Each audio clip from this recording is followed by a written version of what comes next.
महाराज जी, केवल अगर भौतिक सुखों की प्राप्ति के लिए ही नाम जप किया जाए तो भगवान की इच्छा नहीं है। हाँ, तो दोनों काम अपने आप हो जाएंगे, भगवान की भी मिलन का संयोग बन जाएगा और लौकिक सुख भी मिल जाएंगे, पक्का लौकिक सुख मिल जाएंगे। तो हम अगर ये कि केवल नाम जप करने से लौकिक कामनाएं पूर्ण हो जाएंगी, हाँ पूर्ण हो जाएंगी, सब कामनाएं पूर्ण हो जाएंगी। हम उदाहरण हैं, तो हम तुम्हारे पास उदाहरण है। वो व्यक्ति है जिसके खाने के लिए एक टुकड़ा रोटी नहीं, जिसके रहने के लिए 1 इंच जमीन नहीं, जिसके पास 1 रुपया नहीं, एक आदमी बात करने वाला नहीं। आज आप देख लीजिए, तो ये क्या है? अगर हम भगवान से न जुड़े हो तो हमसे कोई राधे राधे कहे क्या? भगवान का ही तो सारा वैभव है। अगर आप ईमानदारी से भगवान का भजन करोगे तो जिन्होंने 1 सेकंड में अनंत ब्रह्मांड बना दिए, वो हमारे लिए सुख की व्यवस्था क्यों नहीं कर देंगे? ये सब भगवान से ही जुड़ने से तो है। अगर हम भगवान के ना हो तो थोड़ा सोच लो, हमारे पूरे परिकर में शासन है, चाहे बच्चा हो चाहे बच्ची हो, बिल्कुल धर्म से चलो, ऐसे किसी से मत कर देना। ऐसे रख देता है तो बाबा जी हैं, भिक्षुक है। अगर ऐसे नहीं करना, जो भगवान दे दे उसी से चलना है। तो भगवान के सहारे रहने से, भगवान का नाम जप करने से इस लोक में भी माला माल हो जाओगे, इस लोक में भी, परलोक में तो हो ही जाओगे, इस लोक में भी। पर पहले हम ये आपको समझना होगा कि जैसे आपके पाप हैं 500 ग्राम और आपका भजन है 25 ग्राम, तो आपका लोड कितना है पाप का? अभी काम नहीं बनेगा। जब 500 क्रॉस कर जाओगे तब माला माल हो जाओगे। जब आपका भजन 500 क्रॉस करके 600 में पहुंचेगा तब सब सिद्धियां रुपया पैसा सब मारा घूमेगा, क्योंकि भगवान सबके स्वामी हैं और आपने भगवान का भजन किया तो सब कुछ प्राप्त होगा। इसलिए चिंता नहीं करना चाहिए, भगवान का चिंतन करना चाहिए। महाराज जी, एक तरफ तो कामना करनी पड़ती है फिर भी पूरी नहीं हो रही। महाराज जी, हम आपके आश्रित जन है, हमने तो ना चाह की, बट हमें इतना भरोसा कि महाराज जी आपके आश्रय में है, प्रभु के आश्रय में है, तो इसमें क्या है कि हम लोग भगवान को पूर्ण जब समर्पित हैं, तो जैसे माँ को चिंता होती कि बच्चे को बाल भोग करवाना है, बच्चे को राजभोग कराना है, चल अब खेलना बंद कर, बाल भोग कर, राजभोग कर, ऐसे भगवान हमारी व्यवस्था करते हैं। हम कामना नहीं करते, पर वो भगवान व्यवस्था करते हैं आगे से आगे। हाँ, करो सदा तिनके रखवारी, जिम बालक राखे महतारी। आगे से आगे भगवान व्यवस्था करते हैं।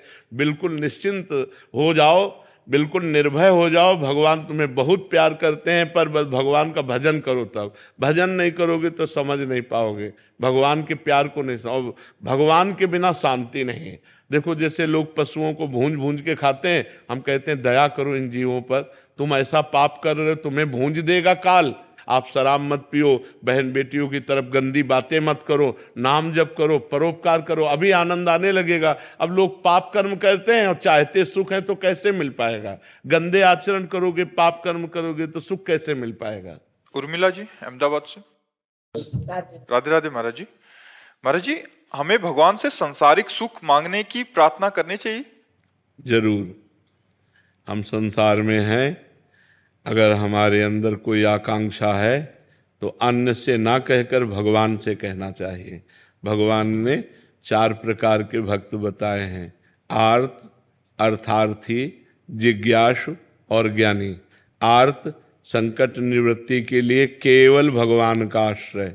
अर्थार्थी, धन प्राप्ति के लिए केवल भगवान का आश्रय।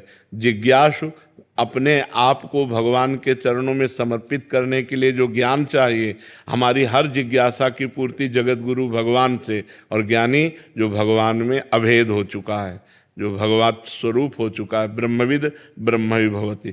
तो हमारे शास्त्र आज्ञा करते हैं कि अगर हमें अर्थ की प्राप्ति चाहिए तो केवल भगवान से चाहिए। हम भगवान के ही आश्रित रहें, किसी व्यक्ति के आश्रित न रहें, और प्रयत्न करें, प्रयास करें, खूब नाम जप करें, भगवत स्तोत्रों का गायन करें, भगवत आराधना करें, और भगवान से धन चाहें तो प्राप्त हो जाएगा।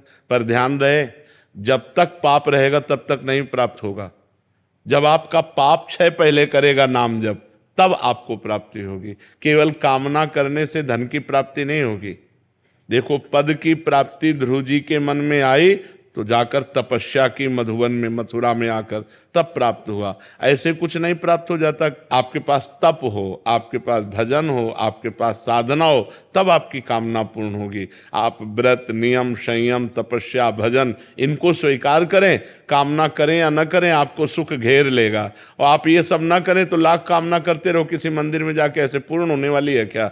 कभी तुक्का लग जाए पुण्य का तो बात अलग की बात है, न कि नहीं ऐसे पूर्ण होने वाली नहीं।